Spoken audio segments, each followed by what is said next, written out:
Welcome to another episode of the Clean Palette Podcast. I'm your host, Justice Johnson. Today, we peel back the paint and reveal the clean palette on 5 of my favorite fun facts behind iconic paintings. There are so many cool paintings and with even cooler backstories. And so I kind of wanted to give 5 of my favorites, and if it isn't necessarily the backstory, it is a cool little factoid about it that you can go and tell your friends about while you're at dinner or, just in a little conversation, maybe at a museum, whatever the case may be.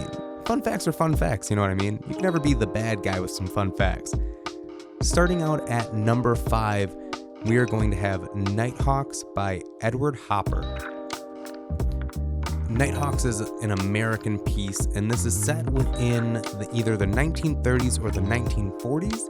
It is truly not sure which decade it is supposed to be in, but it depicts a diner, and this diner only has 3 people in it. And these 3 people are sitting at the bar rail, and then there is the worker, or the soda drink. And there's not a whole lot going on within the painting. It is just a corner diner. The building behind it doesn't really have a whole lot of detail in there. So you're really able to just sit there and absorb the entire piece just in one take. You don't need to analyze every little detail. It's very easy to just sit there and take it all in. Hopper stated that somewhere deep down when he was making this piece, he wanted to reflect the loneliness that you would find in the big city. The diner within the painting is actually based on a restaurant in New York City off of Greenwich Avenue. And at the bar, you will see a woman with red hair. And this woman is actually based on Edward Hopper's wife. Hopper's wife, Josephine, would do a lot for his artwork. She would frequently go into his sketchbooks, and she would write down and annotate different meanings behind his paintings. And it's not that Edward couldn't get out what he was trying to say, but who was going to know how to put it to words better than his wife, if not himself? At number 4 on our list, we're going to have The Scream by Edvard Munch. And The Scream by this Norwegian artist was painted in 1893. And this expressionist piece has several different versions. There are 4 different versions between paint and pastel, and this iconic piece was created when Edvard was walking and he wasn't feeling too good. He was very stressed out, and when he looked at the body of water next to him along the path he was walking on, he took a break and just sat there for a moment. And after sitting there, he looked up at the sky, and he said that the clouds were blood red. He said that he sensed a scream passing through nature. He had heard the scream of nature. That was the original title of the piece. Some say that this is a representation of his mental state, as his sister had just been admitted to a lunatic asylum at the time.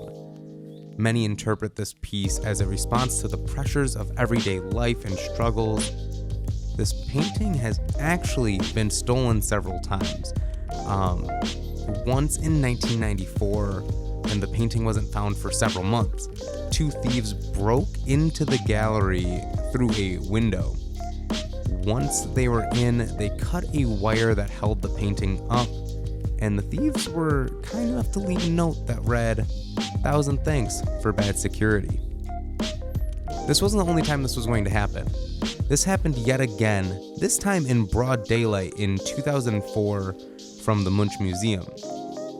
This time it was one of the pastel versions of The Scream, and this one, once recovered, was sold and has the 4th highest paid auction price of all time for a public piece.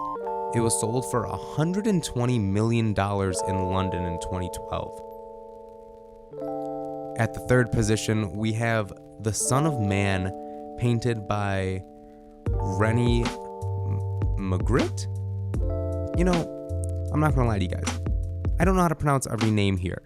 I'm not the best with the pronunciation of these names, but we are going to have this painting, and this depicts a man who some believe is a self-portrait, and the face is obscured by a large green apple. This was one of his favorite motifs to make, and no one seems to know why. You know, faces are hard. I don't blame him for obscuring the entire face with a giant green apple, but the meaning of the apple is unclear nonetheless. The title of the piece seems to be a reference to Jesus Christ. Many critics have claimed that it is a surrealist interpretation of the transfiguration of Jesus. Transfiguration is the idea that Jesus changed forms on top of a mountain within the New Testament. The runner-up position for one of my favorite paintings with fun facts behind it would have to be American Gothic. American Gothic is one of the most parodied pieces that I have ever seen. And this painting was created by Grant Wood, and it shows a bald man holding a pitchfork and a woman standing next to him. When Grant Wood traveled around, he was searching for inspiration, and he was hoping that he would find this in Europe in his travels. This iconic piece that would officially make him famous wouldn't really come around until he came back home to America. That little spark just wasn't there at the time. So the painting appears to be depicting a Great Depression farmer and his wife. Yet the funny thing is, Grant Wood didn't intend for it to be a husband and wife at all. I for sure, and alongside many other people, thought that it is, when you look at the painting, it looks to be a farmer and his wife. But Grant Wood wanted it to actually be a father and his daughter. But that's not the funny part of this. That's not the fun fact. The funniest part of this piece, and my favorite of all of these facts that I'm giving you, is that it wasn't supposed to be either of those. It wasn't supposed to be father and daughter, and it wasn't supposed to be husband and wife. The man holding the pitchfork is actually based on Wood's dentist, Byron McKeeby, and the woman is based on his sister, Nan Wood Graham. You know, I don't know which part is weirder, the fact that it was supposed to be a father and daughter and they weren't related at all. Also want to know why he chose his dentist. That will be puzzling to me. The number one painting fun fact that I'll give you today is the one and only Mona Lisa by Leonardo da Vinci. This is one of the most recognizable works in the entire world. If you think painting, you think the Mona Lisa. And the craziest part is, it has a very strange history. There's no concrete evidence of who the painting is of.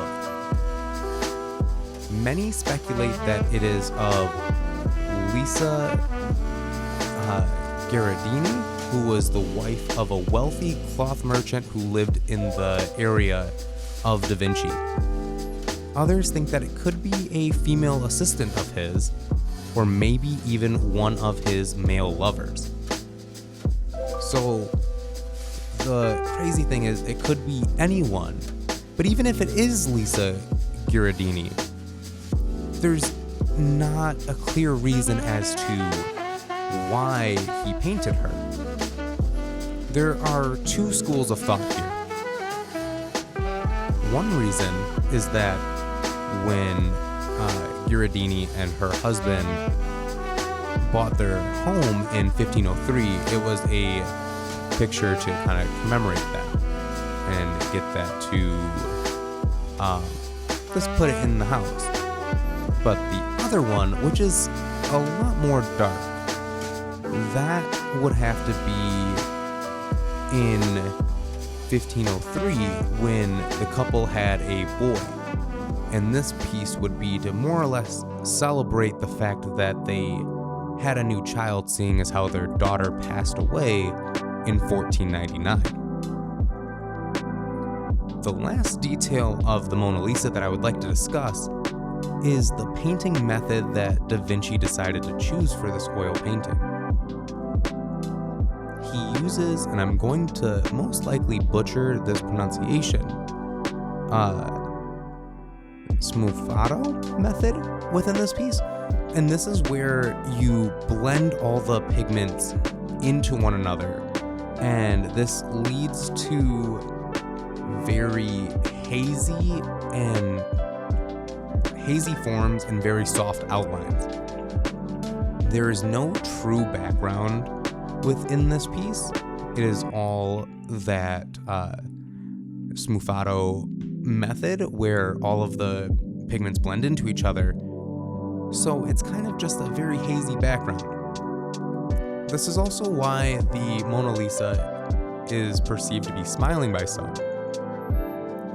When the human eye blinks, there's less light to filter the large array of colors that we perceive on the spectrum.